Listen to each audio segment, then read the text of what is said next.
Hey y'all, and welcome back to our channel. If you are new here, my name is Emily and we make recovery videos for severe anxiety, depersonalization, derealization, panic disorder, agoraphobia, you pick the word for it, basically severe anxiety and nervous system sensitization. So if you're new, please subscribe, check out the description to this video, join our private Facebook community, download our free recovery guide, and really plug in, stay connected. I'm here to help you guys. I've been there. I get it. So what I want to talk about today is going to be a concept that I get questions about all the time, and it's basically motivation. And people will message me and say, how can I recover? I feel like I have zero motivation. So, or they'll ask me, how do I get more motivation to recover? Well, let me tell you this. It doesn't exist when you're recovering.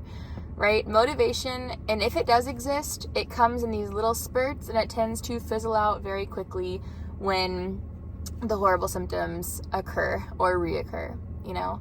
So when I was recovering, I made the mistake in the very beginning of trying to wait it out, because for me, it happened overnight. I had a surgery, I woke up, I was a different person. And if you want to watch my whole recovery story, check out it's on this channel. It's a really long, hour-long video of me giving all the details, but yeah, it was bad. It was overnight, and I waited pretty much in my bed in my room for months thinking that, okay, it's got to go away at some point. And I figured, well, maybe it's part of my recovery from the surgery. I don't know what's going on, but I just need to rest and take it easy, and it's going to go away. Well, it didn't go away. So several months later, now I was in this really bad period of avoidance now, and I wasn't doing much of anything. I was having super severe symptoms. My body was sending me, false alarms for pretty much anything, I was to the point where the air conditioner would kick on and my body would send me a panic attack because it was like, what's going on? Something changed. Or my husband would turn on the light and my body would just get chills everywhere, and it was reacting to everything that was going on around me. So I went from that to eventually accepting, okay, there's an anxiety component here and I've got to address it, to joining my recovery mentorship that I joined, and then having to pretty much go and start doing exposures and things like that. So the mistake that I made in the beginning was I waited until I felt good enough to do a lot of things. And the problem is I never felt good enough. So I was waiting around for nothing usually, and it was kind of like the concept of a diet where you're like, okay, I'm gonna start again Monday, and then Monday rolls around and you're like, well, I have this event on Wednesday, so maybe I'll start next Monday, and then next Monday rolls around and you guys get the point. So it was kind of like that, and I was kind of living my life very much controlled by the anxiety because I was not making any plans. I didn't know how I was going to feel. And so I didn't want to make any commitments or plans in advance with people. And basically anxiety was very much in the driver's seat of my life. And I was just waiting for a good moment or a good day to do anything, which again, didn't come. And if it did, it was rare. So I wasn't doing much. And what changed, I would say, is I started shifting from living my life based on my symptoms and how I felt to my schedule. And this was intentional. This is definitely not something that happened naturally. I had to decide that I was going to live schedule-based, not symptom-based. So practically what I did and what you can do is first download the guide, read the response. If you're doing these things just to do them, generally people are going to white-knuckle their way through life, and that's not going to help you either. So read the guide, it's going to explain everything. But I would sit down every Sunday, I still do this just for my normal schedule now, but I would write out each day of the week an exposure. And it would just be for example, Monday, go to Target at 2 p.m. Tuesday, drive to whatever, Publix, right, at 8 a.m.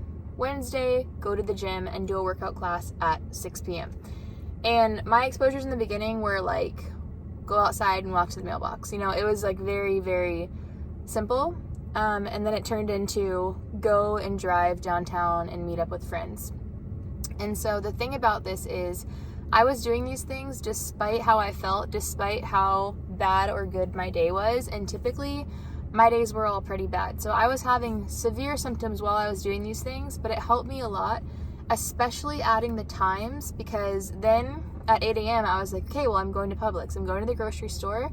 I don't care that I didn't sleep last night. I don't care that I have a pounding headache, a billion symptoms. I'm on the verge of panic. I'm shaking. I'm going to go to the grocery store. And the timing helped, because what would happen when I would just say go to the grocery store at some point that day is I would wake up, I would feel bad, I would put it off till the afternoon, I would feel worse, I would put it off till the evening, I was too tired, and then it wouldn't happen. So, all that to say, picking times is really important. Putting things on a calendar is important.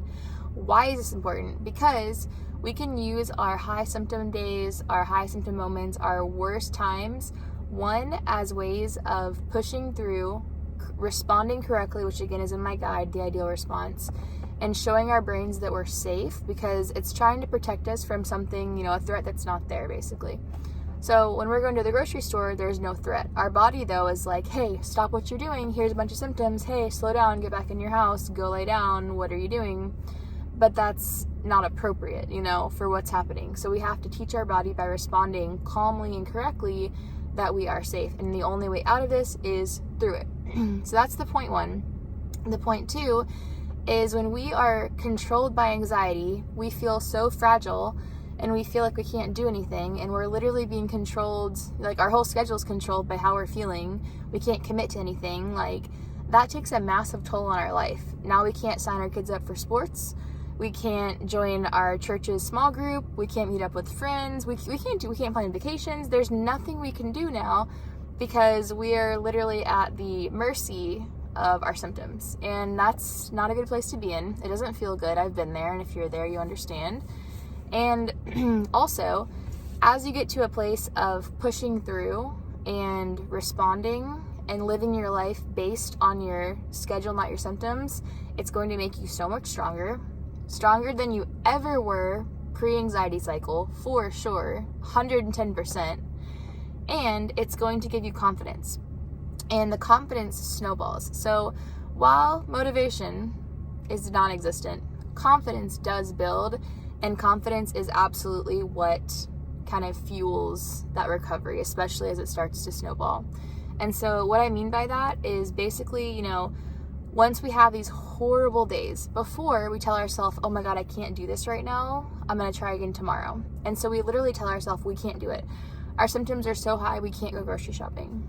And so when we do it instead, while we're feeling those symptoms, now we look back and we're like, dang, that was like a 9 out of 10 day symptom-wise. And I went to the grocery store, I went to the park, and I met up with my friend for coffee, and I was fine. Even though I felt horrible doing it, I was okay. And so now you have that confidence and that reference point, So I hope that helped. Let me know in the comments your questions. I am going to try to start releasing videos more often, I promise. I would like to release them a couple times a week, 2 or 3 times a week is my goal. So I'm going to make a little bit shorter videos like this, but let me know what questions you have. Join our Facebook group, download my guide, and hang in there.